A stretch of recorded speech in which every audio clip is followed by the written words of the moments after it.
In the last video, I talked about kind of step-by-step how to enter price levels or price rules in QuickBooks Online, and in this video, and its accompanying post, I wanted to show a made-up real-world example. So just kind of a way to apply what I went through in the last video and post. As usual, I will link to the accompanying post down in the comments, not in the comments, the description. I'll link in the description. And I'll also link to the previous post as a point of reference. Anyhow, so, there are several different reasons that a business would mark down prices. There's coupons, there's like volume discounts, several others, but another one is a periodic sales promotion. That's kind of the best phrase I could come up to describe it.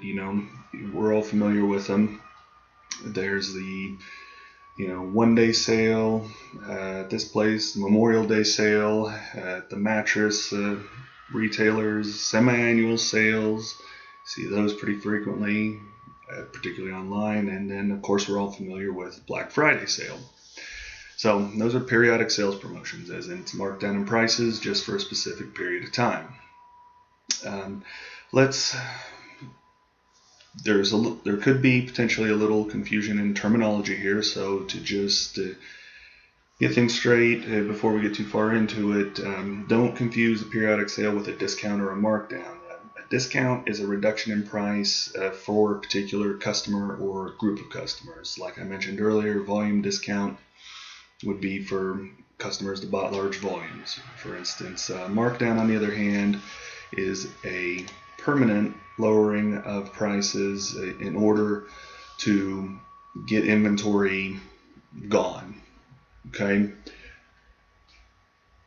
so a markdowns, as we'll cover here in just a moment, can be kind of worked into periodic sales promotions too. So a periodic sales promotion is a way to reach a periodic sales goal.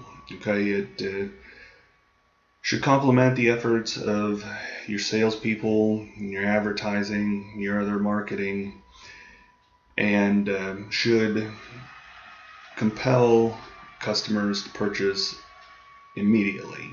It's whereas marketing's kind of can be a longer term undertaking. Salespeople probably shorter term, but a periodic sales promotion is to get people in the door and get them to buy and to boost sales. So it's the sort of thing that you don't want to do without a plan. If you've watched any of my previous videos, read any of my other posts, I'm big on planning, and this is no different. It shouldn't be done as a knee-jerk sort of thing or as a crutch. Okay, so talk a little bit here about the pros and cons of periodic sales promotions. One of them, like I touched on just a moment ago, is that dead and slow inventory, is taking up space. It's basically, I always use the analogy, inventory that sits on a shelf is just the same as taking the amount of cash you've spent on an inventory and putting on a shelf. You would feel ridiculous if you stock inventory if you just took a wad of $100 bills, $10,000 $100 bills, and set them on a shelf and just left them there. Didn't do anything with that money, right? That would seem ridiculous, but that's exactly what you're doing if you buy $10,000 worth of inventory and just put it on a shelf somewhere.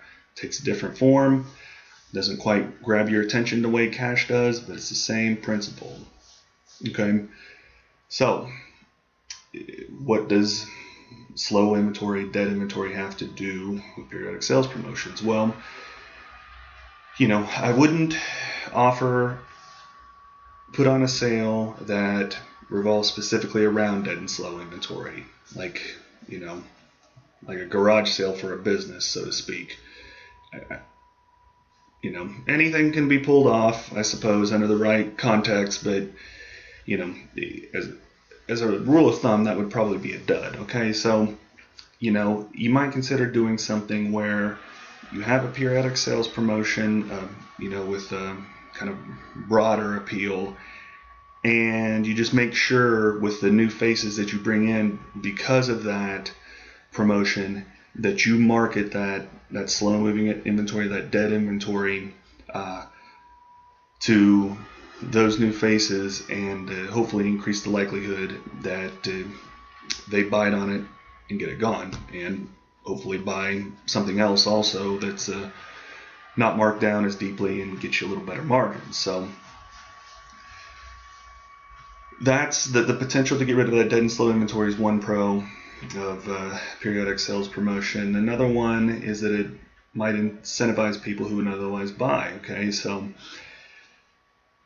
a lot of times, it's in the name, periodic, so it's only going to run for a certain amount of time, and hopefully creates a sense of urgency and gets people that maybe aren't completely familiar with your business in doors or on the website, as it may be, whatever, gets you in front of them. Okay, and hopefully if you planned well and are putting your best foot forward, it'll get them to tell other people about you. Okay, so getting those new faces in is an opportunity to collect information about your customers, even if it's only an email address for a mailing list or as part of the transaction, or get them to like you on Facebook. You can somehow get some insights into their demographics, what it was that compelled them to come in, and the ability to market to them going forward. So, a downside of periodic sales promotion, downsides, they're not all upside. Okay, so a couple of downsides are, and this is probably the most obvious, when you lower your prices, you make less profit. Okay, even the worst business person in the world understands that. So that's why part of the reason it has to be part of a plan, because it can, particularly if you're successful, I would suspect in having a sale, you might keep it in the back of your mind that temptation is always there to, let's just run another sale. Okay, and that's not necessarily bad in a vacuum, but it's only, like I said, if it becomes a crutch, or at the first sign of trouble you start marking prices down, that could potentially put you in a situation where you start a downward spiral. Less cash than you planned coming in is coming in, and therefore you can buy less new inventory, and so on and so on. Like anything else, you don't necessarily have to, in your strategic planning, plan on having a sale the third weekend of July, because you are running behind your sales goals for your strategic planning, your operating budget. Okay, you don't necessarily have to plan out a year in advance, but you just want to make sure that when you run that sale, that it fits within a greater strategic framework of that yearly plan, that it's not go in a completely different direction, or if it is, it's for good reason. It's like I said, the main thing is that you just want to make sure that it's well thought out, that contingencies, things that second, third order effects, those sorts of things, which you'll be in the habit of doing if you do strategic planning every year, that you can anticipate those and plan around them. Okay, so the last kind of disadvantage is, on the same token, we've all heard the adage, price, service, quality. Any business can pick two of those, okay, when it comes to what they offer to their customers. And if you're if you've chosen to target people on the premise of service and quality, great. Okay, not price. It doesn't mean you can't have a sale, but if you start to succumb to the temptation to lower prices just to bump them sales up, then, you know, all of a sudden, again, pick two. So you're going to probably sacrifice either service or quality in order to compete on price. So, like I said, it always comes down to planning, and this website and this YouTube channel is spreadsheetsforbusiness.com. So, you know, in the spirit of that, I of course created a simple, admittedly, but planning tool for periodic sales promotions, and there's a link to that in the post. So here's a look at that. And again, keep in mind, you know, every industry is different. Every business within an industry is different. So, you know, this isn't a custom-made worksheet for your business. Okay, hopefully it can have some use, but you know, it's not specially made for you. It's just very broad, very, very high level. But you know, can either help you, hopefully. But if not, kind of get the gears turning in your own head to do something similar. You know, in planning for your own periodic sales promotion and what the effects of that might be. So let me cover this real quick. Now, in the post, I go over a lot of inputting this information into QuickBooks. Make sure I'm still signed into QuickBooks here. I am. I have to use the sample account here, so that's why it won't match exactly what's on the post. But you know, if you want the examples given in the post, there are screenshots in there. This is just, like I said, I wanted to focus more on the planning tool here than QuickBooks Online in my video. In the post, I focus more on QuickBooks Online. Okay, so what we got here is pretty straightforward. Start and end date. This is for what I'll kind of go into describe in a second. It's kind of a Cinco de Mayo promotion for a restaurant.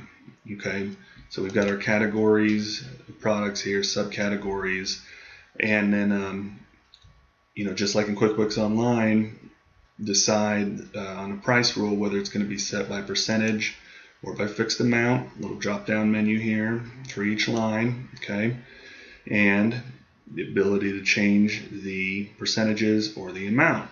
And if you change this, you'll notice it switches, should reformat. There, see, to change. Okay, so that you know, gives you the ability, like I said, to bounce between the two different types of pricing. So just for instance, you know, I'd done everything, like in my example, it's a 10% discount on, actually it's not on classic food, it is only on, let's change this to 0, only on Mexican food, of course, for Cinco de Mayo. So we input everything into white cells is what you type in. If you're not familiar with my worksheets, everything in a shaded cell. And yes, I have the pretty pastel colors here, but that's just because they're light, then I don't have to change the color of the font. But anyhow, input all the information I mentioned there, how you're going to set the prices, what the default price is, and then it'll automatically calculate a promo price. Okay, so since I changed these to 0, for like the, oh shoot, I'm not paying attention here, change that, there, change the classic entree and dessert to 0, or Mexican entree and dessert to 10%. So default price for a burrito is $4.99, promo price is going to be $4.49. Okay, marked down by 10%, 50 cents. And you can see it did the same thing here with the fried ice cream. Okay, so here's what you've got to put in. Make some guesses in terms of volume, what the effect of the sale is going to be. Like anything I talk about with forecasting, you know, don't let that scare you off. Use your best guess. If it gives you trouble, Figure out what's absolutely too high, figure out a number that's absolutely too low, and just start working your way from each side until you find a number you can settle on. Okay? It's not going to be right, so don't beat yourself up about it. Put your best guess forward and move forward. You know, the biggest part of all this is just planning, period, giving it some thought. So, you know, in this example, so let me change these because, like we say, the classic food isn't going to be on sale. Oops, 37, 39. Okay, but we expect to sell 20 more burritos because of the discounted price and 12 more fried ice creams because of the discounted price. Okay, so what effect is that going to have on the business? Okay, so calculate here break-even amount. What does this mean? Okay, we have to sell 4 more burritos just to break even. And we anticipate we'll sell 10 more, but we have to do 4 just to break even on sales, okay, after the discount. So that's 37. You see a little 4 in parentheses. Fried ice cream. We have to sell 43 of them, you know, up from what we expected, 38, which is 5 more in the parentheses there. But our hope is to sell 12 more. Okay, so what we do here in the blue, I don't know what that is, kind of bluish green maybe. It depends on your monitor, I suppose. So then we extrapolate that out. Okay, so here's under the default volume estimate what we expect to sell in column M with the total up top. Here's the promo sales estimate in dollars based off of our promo volume estimate, total dollars up here. And then in the last 2 columns we simply calculate the difference by item and in total. So due to the sale, we anticipate we'll make $94.18 more over the weekend, which is a 14.4% bump in sales. Okay, so seemingly worthwhile. A little more in-depth analysis, admittedly, would include things like gross margin and that, but you know, this is for simplicity's sake just looking at sales. Okay, so that is the planning worksheet. Again, that link is on or in the post there and available for you to download for free. As of now, I don't even need a email address or anything. But okay, so that's the planning tool.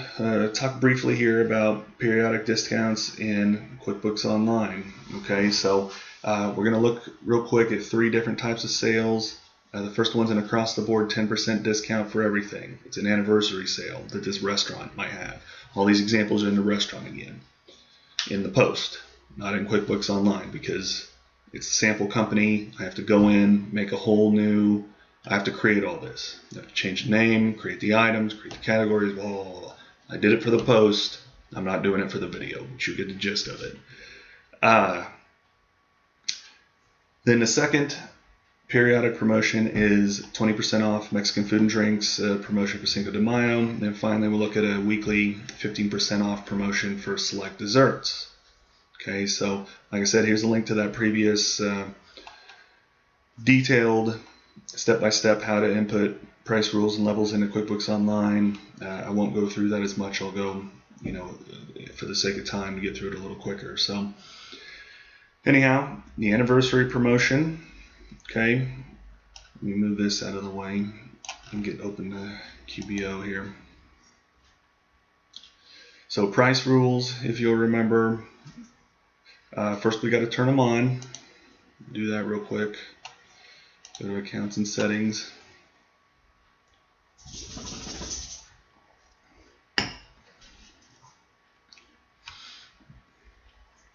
Wait for mine. I think I make this comment every time in a video about my slow Cox internet, but you know, I just can't emphasize it enough because it's obviously frustrating. Go to sales, scroll down here, turn on price rules. It's in beta still, even though I think it's been going on for a couple years. But we check mark, turn them on, we're done. Okay.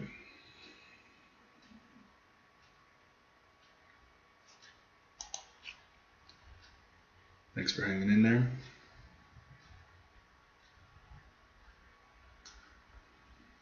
And thank you, Cox Communications.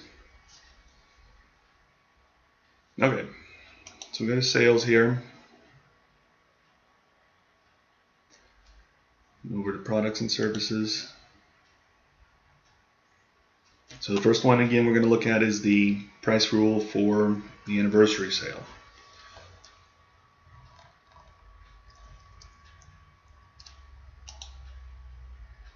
Okay.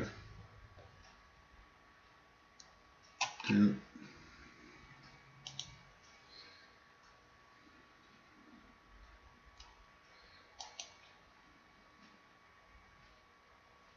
Okay. Let's see, we're going to go to more and price rules. Create a rule. Okay. So in this instance, we might call it something simple,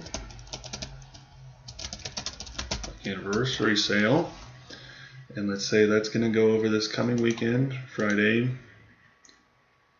through Sunday, May 10th through the 12th. And it's anniversary sale. It's across the board, remember? So it's all customers, all products and services. Only other thing you would do is decrease everything by 10%, like we said. We hit apply. There we can see the change in the price, and then we would save and close.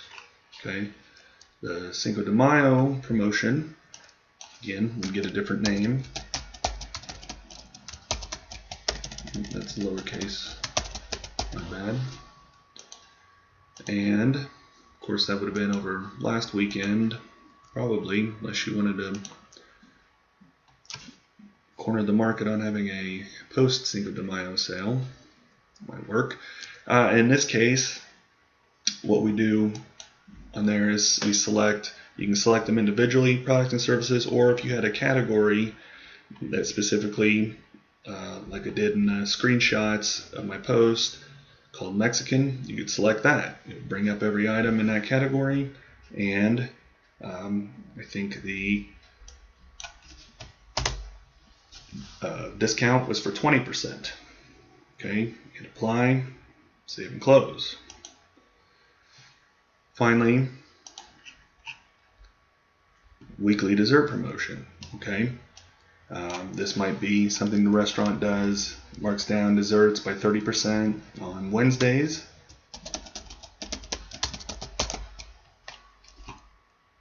In order to get people in when things are kind of slow midweek. Now in this case, this would be an ongoing thing. Okay, so you would probably not have a start and end date for it. Okay, and it's the same sort of thing. Particularly in a restaurant, you wouldn't just give it to specific customers, you would give it to specific products or services. So you would select from here everything in the dessert category. Okay, and an example, we say it's going to get marked down by 15%. Apply, save and close. Okay, so again, there's more detail in my previous video and previous post on creating price rules, but like I said, it's just kind of an example. Wouldn't leave without saving.